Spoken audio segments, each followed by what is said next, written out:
क़यामत के दिन लोग किस तरह जिंदा होंगे? क़यामत, जिसे यौमुल हिसाब अरोज जज़ा भी कहा जाता है, इस्लाम के बुनियादी अकायद में से एक है। इस दिन को क़यामत के दिन अल्लाह ताला के हुक्म से पूरी कायनात में अजीम तब्दीलियां आएंगी और हर इंसान को उसके अमाल का हिसाब दिया जाएगा। क़यामत के दिन लोगों के जिंदा होने की कैफियत और इस दिन के वक़ू पजीर होने वाले वाक़यात को कुरान मजीद और हदीस में तफसील से बयान किया गया है। क़यामत के दिन की कैफियत। क़यामत का दिन एक ऐसा दिन होगा जब तमाम मुर्दा लोग अपनी कब्रों से उठ खड़े होंगे और अल्लाह ताला के सामने पेश होंगे। कुरान मजीद और हदीस में क़यामत के दिन की कैफियत और इसमें लोगों के जिंदा होने की तफसीलात बयान की गई हैं। कब्रों से उठना। क़यामत के दिन सब मुर्दा लोग कब्रों से उठेंगे। ये एक मुजिज़ाना हालत होगी जिसमें तमाम इंसानों को जिंदा कर दिया जाएगा ताकि उनके अमाल का हिसाब किताब लिया जा सके।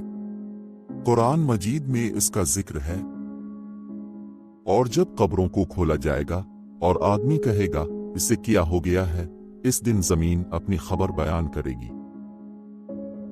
ये कब्रों से उठने की हालत इंतहाई हैरत अंगेज होगी और तमाम इंसानों को अल्लाह ताला की अदालत के सामने पेश किया जाएगा।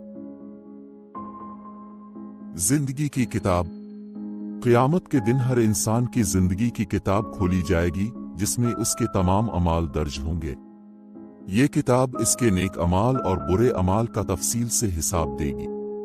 कुरान मजीद में फरमाया गया है, और हर शख्स के साथ एक फरिश्ता होगा जो उसके अमाल को लिखेगा। ये किताब क़यामत के दिन लोगों के अमाल की गवाही देगी और उनकी नेकियां और बुराइयां वाज़े करेगी। मीज़ान का क़याम। क़यामत के दिन मीज़ान पत्थर कायम होगा जिसमें अमाल का वज़न किया जाएगा। अच्छे अमाल को भारी और बुरे अमाल को हल्का समझा जाएगा। कुरान मजीद में इसका जिक्र है। और जब मीज़ान कायम किया जाएगा, इस दिन किसी को जुल्म न होगा और हर शख्स को उसके अमाल का पूरा बदला दिया जाएगा। मीज़ान के जरिए अमाल का हिसाब लिया जाएगा और हर शख्स को उसके अमाल के मुताबिक इनाम सज़ा दी जाएगी। क़यामत के दिन के अहम वाक़यात। क़यामत के दिन मुख्तलिफ अहम वाक़यात होंगे जिनकी तफसील कुरान और हदीस में बयान की गई है। पिल सिरात का क़याम। पिल सिरात क़यामत के दिन जन्नत और दोज़ख के दरमियान एक तंग पिल होगा जिसे हर इंसान को पार करना होगा। ये इंतहाई नाजुक और हल्का होगा और जो लोग इससे कामयाबी के साथ गुजरेंगे उन्हें जन्नत में दाखिल होने की इजाजत दी जाएगी, जबकि जो इससे गिर जाएंगे वो दोज़ख में जाएंगे। हिसाब किताब। क़यामत के दिन हर शख्स के अमाल का हिसाब किताब किया जाएगा। नेक लोगों को इनामात मिलेंगे और बदकार लोगों को सजा दी जाएगी। ये हिसाब किताब इंतहाई मुनसिफाना होगा और हर शख्स के अमाल की दुरुस्त तस्वीर फराहम करेगा। जन्नत और दोज़ख का तयन। क़यामत के दिन नेक लोगों को जन्नत में दाखिल होने की इजाजत दी जाएगी जहां उन्हें हर तरह की खुशियां, आराम और नेमतें मिलेंगी। बदकार लोगों को दोज़ख में भेजा जाएगा जहां उन्हें सख्त अजाब का सामना करना पड़ेगा। कुरान मजीद में जन्नत और दोज़ख की तफसीलात दी गई है। और जो लोग ईमान लाए और नेक अमल किए उन्हें जन्नत में दाखिल किया जाएगा जहां ना कोई तकलीफ होगी और ना कोई गम। क़यामत के दिन लोगों की हालत। क़यामत के दिन लोगों की हालत इंतहाई परेशान कुन होगी।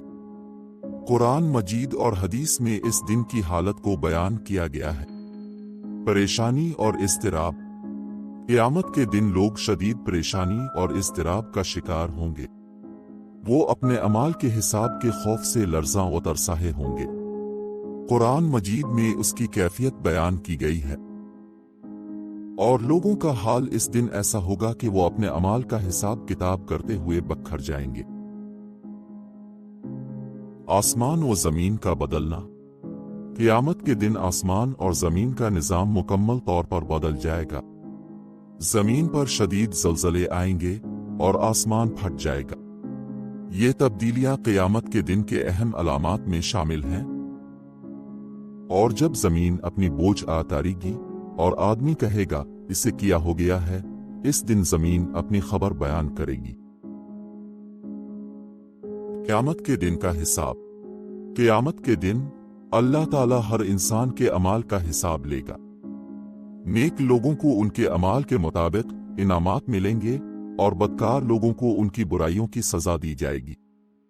اس دن سب اعمال کی تصدیق ہوگی اور کوئی بھی عمل پوشیدہ نہیں رہے گا۔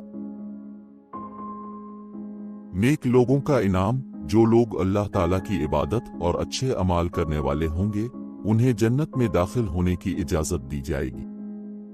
جنت میں انہیں ہر طرح کی خوشیاں، آرام اور نعمتیں ملیں گی۔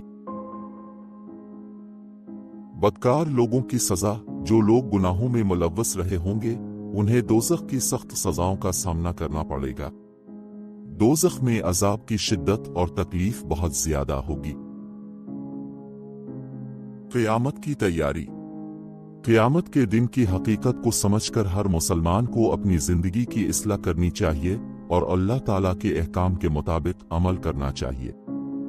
اس دن کے لیے تیاری کرنا، اپنے اعمال کو درست کرنا اور اللہ تعالیٰ کی رضا حاصل کرنا ہر مسلمان کی ذمہ داری ہے۔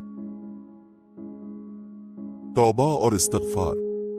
قیامت کے دن کی تیاری کے لیے توبہ اور استغفار کرنا ضروری ہے۔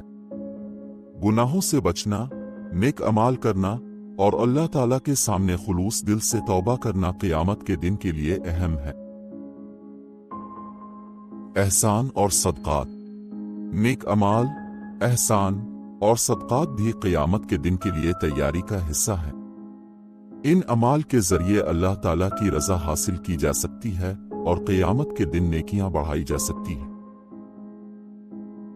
نماز اور عبادات۔ نماز اور عبادات بھی قیامت کے دن کی تیاری کے لیے اہم ہے۔ ان کے ذریعے اللہ تعالیٰ کے قریب ہوا جا سکتا ہے اور قیامت کے دن کامیابی کی امید بڑھائی جا سکتی ہے۔ نتیجہ۔ قیامت کا دن اسلامی عقیدہ میں ایک اہم مقام رکھتا ہے اور اس دن کے وقوع پذیر ہونے والے واقعات ہر انسان کے لیے ایک عظیم سبق ہے۔ قیامت کے دن لوگوں کے زندہ ہونے کی کیفیت اور اس دن کے اہم واقعات انسانوں کو اپنے اعمال کی اہمیت سمجھنے کی ترغیب دیتے ہیں۔ قیامت کے دن کی حقیقت کو سمجھ کر ہر مسلمان کو اپنی زندگی کو بہتر بنانے کی کوشش کرنی چاہیے اور اللہ تعالیٰ کے احکام پر عمل پیرا ہونا چاہیے۔ یہ دن ہر انسان کے لیے ایک موقع ہے کہ وہ اپنی آخرت کی تیاری کرے اور اللہ تعالیٰ کے قریب ہو جائے۔